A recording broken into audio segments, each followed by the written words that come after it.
क्या निफ्टी गिरते ही आपकी नींद उड़ जाती है?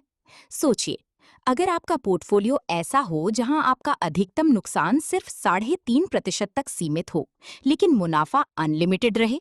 क्या हो अगर अगली गिरावट में आपका पैसा सुरक्षित रहे और आप डरने की जगह नीचे से ज्यादा खरीद सको? शेयर मार्केट में सबसे मुश्किल काम पैसा कमाना नहीं, घबराहट को कंट्रोल करना है। आज मैं आपको दिखाऊंगा एक ऐसी जीरो स्ट्रेस रणनीति जो क्रैश में भी आपके पोर्टफोलियो को सुरक्षित रख सकती है। सोचिए, अगर कल मार्केट 20% गिर जाए, बाकी लोग डरेंगे, लेकिन आपका पोर्टफोलियो पहले से सुरक्षित होगा। यही है रिलैक्स प्लान की असली ताकत। तो चलिए समझते हैं, कैसे बनता है एक all weather zero stress portfolio. नमस्कार और इस एक्सप्लेनर में स्वागत है। आज हम एक ऐसे टॉपिक पर बात करने वाले हैं जो हर इन्वेस्टर के दिल के बहुत करीब है, मार्केट का उतार चढ़ाव और उससे जुड़ा डर। हम समझेंगे कि कैसे इस डर को हमेशा के लिए खत्म किया जा सकता है और एक ऐसी शांत ऑल वेदर स्ट्रैटेजी बनाई जा सकती है जिसे सोर्स मटेरियल में द रिलैक्स प्लान कहा गया है। ये कोई ट्रेडिंग लेक्चर नहीं है, बल्कि रिस्क को मैनेज करने का एक बहुत ही प्रैक्टिकल और स्ट्रक्चर्ड तरीका है। तो चलिए सीधे शुरुआत करते हैं। सोचिए, अचानक न्यूज आती है कि मार्केट गिर गया है। ऐसे में सबसे पहला रिएक्शन क्या होता है? लोग घबराहट में बार बार अपना पोर्टफोलियो चेक करने लगते हैं। मार्केट की ये वॉलेटिलिटी न जाने कितने लोगों की रातों की नींद उड़ा देती है। अपने सालों की मेहनत की कमाई को अचानक डूबते हुए देखने का डर एक बहुत ही रियल और तकलीफ देने वाली फीलिंग है। और आज की इस चर्चा का मुख्य मकसद इसी इमोशनल दर्द का एक सॉलिड लॉजिकल सॉल्यूशन निकालना है। इस एक्सप्लेनर का रोड मैप बिल्कुल क्लियर है। हम इस इमोशनल दर्द से शुरुआत करेंगे, फिर समझेंगे कि ये जीरो स्ट्रेस पोर्टफोलियो क्या होता है और इस रिलैक्स प्लान को बनाते कैसे हैं। उसके बाद हम इसके थोड़े से मैथ और मार्केट क्रैश के दौरान होने वाले मुनाफे को देखेंगे और आखिर में समझेंगे कि एक शांत इन्वेस्टर कैसे बना जा सकता है। कुल मिलाकर एक बेहद सुलझा हुआ और असरदार सॉल्यूशन आगे इंतजार कर रहा है। तो सबसे पहले बात करते हैं इस इमोशनल कीमत की और इस घबराहट के चक्कर को तोड़ने की। सच बताएं तो मार्केट के डर के हिसाब से अपने फाइनेंशियल डिसीजन लेना लंबा और थका देने वाला काम है। जब डर हावी होता है ना, तो अक्सर लोग गलत फैसले कर बैठते हैं। होता क्या है कि सबसे बड़ा डर यही रहता है, कहीं अचानक आने वाले किसी क्रैश में अपनी गाढ़ी कमाई ना चली जाए। और देखा जाए तो ये डर पूरी तरह से जायज़ भी है।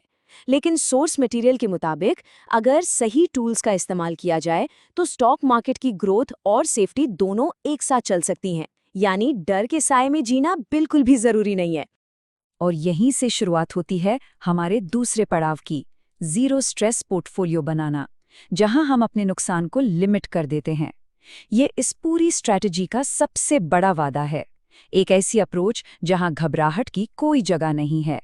इस रिलैक्स्ड प्लान का मेन प्रॉमिस सुनने में किसी जादू जैसा लग सकता है, पर यह पूरी तरह से लॉजिकल है। यहाँ डाउनसाइड रिस्क यानी नुकसान का जोखिम साल का सिर्फ 3.5 से 4% तक सख्ती से कैप कर दिया जाता है, लिमिट कर दिया जाता है। लेकिन सबसे शानदार बात यह है कि अपसाइड पार्टिसिपेशन यानी मुनाफा कमाने के रास्ते पूरी तरह से खुले रहते हैं।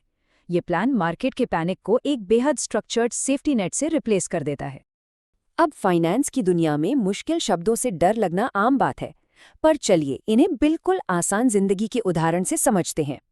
इंडेक्स को बस इंडिया की टॉप कंपनीज की एक survival of the fittest basket मान लीजिए, जहां कमजोर बाहर और मजबूत अंदर रहते हैं। पुट ऑप्शन कोई कॉम्प्लेक्स चीज नहीं, बस हमारे इन्वेस्टमेंट्स के लिए एक इंश्योरेंस पॉलिसी है। और डेट एलोकेशन हमारी गाड़ी के रिजर्व टैंक या सेफ्टी कुशन की तरह काम करता है। बस इतना समझ लिया तो आगे की बात बिल्कुल साफ हो जाएगी। तो आइए अब देखते हैं कि ये रिलैक्स प्लान ग्राउंड लेवल पर आखिर बनता कैसे है। इसका सबसे मेन बेस है 30 और 70 का डिवीजन। चलिए इसके स्ट्रक्चर को गहराई से समझते हैं।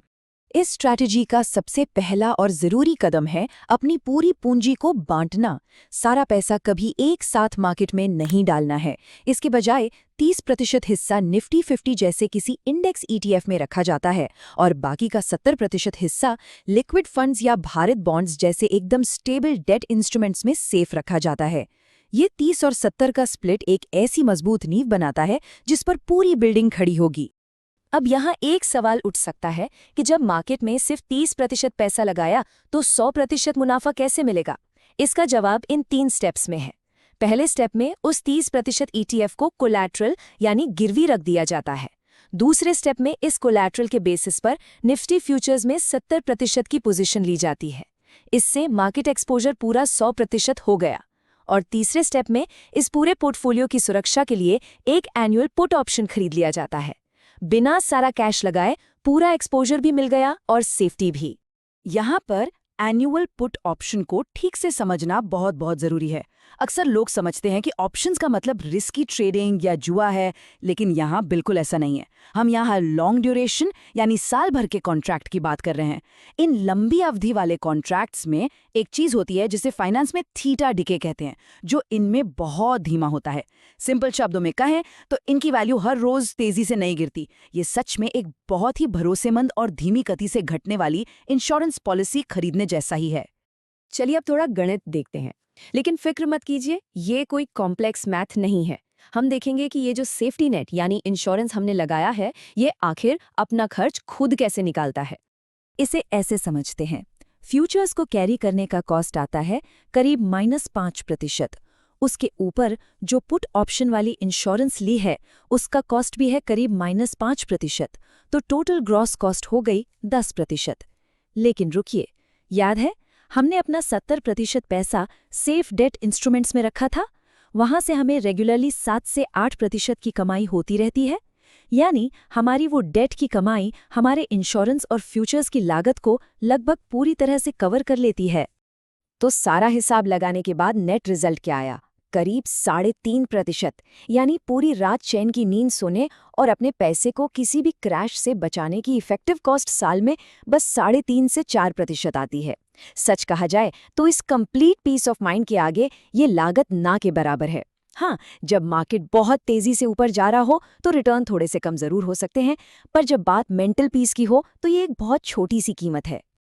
अब आते हैं इस पूरे एक्सप्लेनर के सबसे दिलचस्प हिस्से पर। ये सच में एक वाव मोमेंट है। हम अब देखेंगे कि जिस मार्केट क्रैश से सब डरते हैं, जब वो आखिर में आता है तो इस स्ट्रैटेजी में असल में होता क्या है। चलिए क्रैश के सीक्वेंस को समझते हैं। मान लीजिए कल मार्केट 20% गिर जाता है। जाहिर है पोर्टफोलियो की इंडेक्स वैल्यू भी गिरेगी, लेकिन यहीं पर जादू होता है। हमारे पास जो पुट ऑप्शन है उसकी वैल्यू अचानक से काफी ज्यादा बढ़ जाती है, बिल्कुल एक इंश्योरेंस क्लेम पे आउट की तरह। फिर हम उस पे आउट का इस्तेमाल करके उस गिरे हुए मार्केट में सस्ते दाम पर बहुत सारी और यूनिट्स खरीद लेते हैं। तो जब मार्केट दोबारा रिकवर करता है तो हमारा पोर्टफोलियो बाकियों के मुकाबले बहुत तेजी से और कहीं ज्यादा मजबूती से ऊपर आता है। इसने लिटरली एक क्राइसिस को एक बेहतरीन अपॉर्चुनिटी में बदल दिया। और इसी से हम इस चर्चा के आखिरी हिस्से पर पहुंचते हैं, एक शांत इन्वेस्टर बनना और अपने अंदर एक साइकोलॉजिकल बदलाव लाना। ये स्ट्रैटेजी सिर्फ नंबर्स के बारे में नहीं है, ये माइंडसेट के बारे में है। यहाँ पर 2 तरह के माइंडसेट्स का अंतर देखते हैं। एक तरफ है परेशान इन्वेस्टर, जो पूरे दिन स्क्रीन चेक करता है, प्रेडिक्ट करने की कोशिश करता है कि आगे क्या होगा, और जहां थोड़ी सी गिरावट आई घबरा कर सब बेच देता है। दूसरी तरफ है एक पीसफुल इन्वेस्टर, जो अपनी इस स्ट्रक्चर्ड स्ट्रैटेजी पर पूरा भरोसा रखता है। वो खुशी खुशी उस प्रोटेक्शन की छोटी सी कीमत चुकाता है, क्योंकि उसे पता है कि उसे पैनिक सेलिंग नहीं करनी पड़ेगी। उसका पूरा फोकस सिर्फ और सिर्फ लॉन्ग टर्म वेल्थ बनाने पर होता है। ये कितना लिबरेटिंग है ना? तो इस सारी चर्चा का निचोड़ क्या निकला? इस रिलैक्स प्लान का आखिरी लक्ष्य यही है, अपनी रातों की नींद और मानसिक शांति को बचाना, ताकि हम लॉन्ग टर्म वेल्थ क्रिएशन की इस लंबी रेस में टिके रह सकें।